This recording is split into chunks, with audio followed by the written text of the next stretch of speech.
ग से गणपति की जगह बच्चों को ग से गधा पढ़ाना चाहती है सपा। मुरादाबाद में समाजवादी पार्टी की पीडीए पाठशाला पर जमकर गरजे योगी। सपा को बताया कौरव दल, कहा भर्ती और ट्रांसफर पोस्टिंग के नाम पर युवाओं को लूटने में लगा रहता था पूरा कुंभा।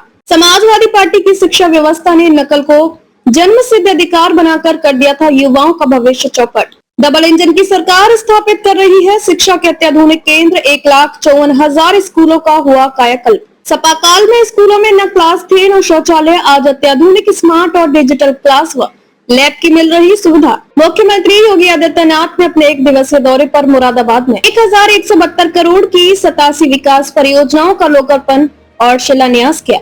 इस दौरान उन्होंने समाजवादी पार्टी सपा पर तीखा हमला बोला। उन्होंने कहा कि सपा सरकार ने शिक्षा में नकल को जन्मसिद्ध अधिकार बना दिया था, जिसके कारण युवाओं के सामने पहचान का संकट पैदा हो गया था। मुख्यमंत्री ने तंज कसते हुए कहा, श्रद्धेय कल्याण सिंह ने बच्चों को ग से गणपति पढ़ाने का कार्य किया, लेकिन सपा सरकार ने ग से गधा पढ़ाने का काम किया। उन्होंने सपा की पीडीए पिछड़ा दलित अल्पसंख्यक पाठशाला के दुष्प्रचार पर भी निशाना साधा, इसे शिक्षा व्यवस्था को चौपट करने का प्रयास करार दिया।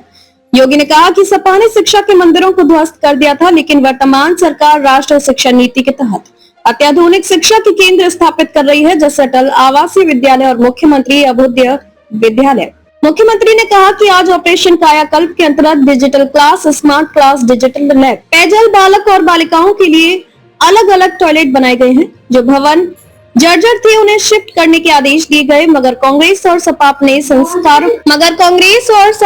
संस्कारों के अनुरूप शिक्षा व्यवस्था को चौपट करने के लिए पीडीए पाठशाला के नाम पर दुष्प्रचार कर रही है। योगी ने सपा सरकार के दौरान भर्तियों और ट्रांसफर पोस्टिंग में हुई वसूली भेदभाव का जिक्र किया। उन्होंने कहा कि पहले कौरव दल चाचा भतीजा भाई काका नाना के साथ वसूली में जुट जाता है, लेकिन 2017 के बाद जीरो टॉलरेंस नीति के तहत भर्ती और ट्रांसफर में कोई धन उगाही नहीं हो सकती। उन्होंने बताया कि पिछले 8 वर्षों में 2,16,000 पुलिस भर्तियां पारदर्शी तरीके से हुई, जिनमें 60,244 नई भर्तियों में 12,245 बेटियों को शामिल किया गया। योगी ने कहा, जो पैसा लेगा वह जेल में सड़ेगा। मुख्यमंत्री ने सपा शासनकाल को अराजकता और माफिया राज का दौरा बताया। उन्होंने कहा कि सपा सरकार में 1 डिस्ट्रिक्ट 1 माफिया का एजेंडा था और हर जिले में दंगे भड़काए जाते थे। इसके विपरीत आज उत्तर प्रदेश दंगा मुक्त है और 1 district 1 product, 1 district 1 medical college और 1 कमिश्नरी 1 यूनिवर्सिटी जैसे विकासोन्मुखी योजनाओं पर काम हो रहा है।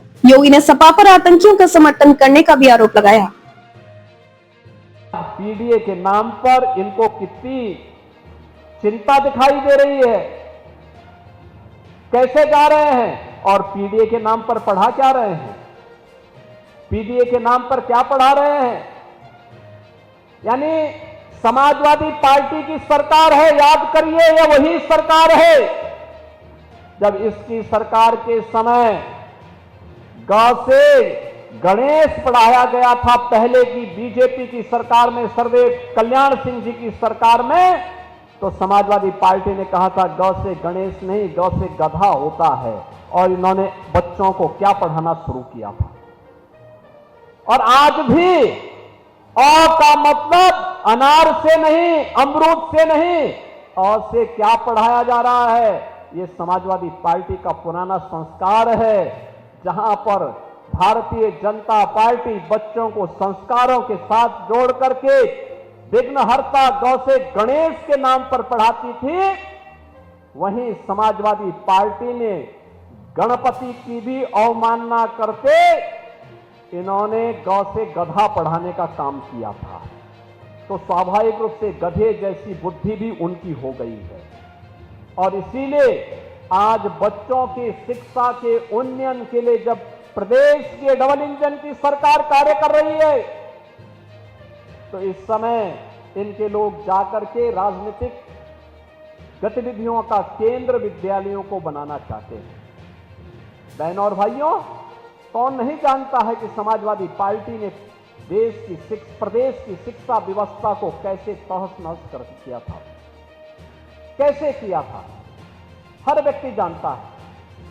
शिक्षा के स्तर को गिरा दिया था, शिक्षकों की भर्ती नहीं की थी, लगातार भाई भतीजे बात के नाम पर प्रदेश के अंदर पूरी व्यवस्था को छिन्न भिन्न करने का काम किया था।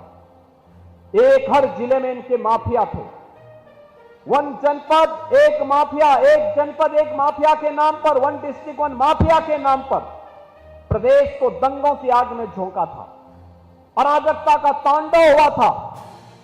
उत्तर प्रदेश के नौजवानों के सामने पहचान का संकट खड़ा हुआ था। आज उत्तर प्रदेश के नौजवानों के सामने पहचान का संकट नहीं। 8 वर्ष पहले उत्तर प्रदेश का कोई नागरिक उत्तर प्रदेश के बाहर जाता था, पहचान के संकट का मोहताज होता था, लोग उत्तर प्रदेश के नाम से चिढ़ते थे। आज 8 वर्ष के बाद मैं दावे के साथ कह सकता हूं, उत्तर प्रदेश का नौजवान, उत्तर प्रदेश का कोई नागरिक जब उत्तर प्रदेश के बाहर जाता है, सामने किसी को परिचय कोई पूछता है कहां से आए हैं, तो अगर उत्तर प्रदेश का नागरिक कहता है कि मैं उत्तर प्रदेश से हूं, तो सामने वाले का चेहरा खिलता हुआ दिखाई देता और कहता वाह उत्तर प्रदेश से। अब उत्तर प्रदेश अपनी विरासत और विकास की इस यात्रा पे गौरव की अनुभूति करता है। विरासत और विकास की अद्भुत यात्रा का, शिक्षा का अद्भुत यात्रा का एक नया केंद्र बना है।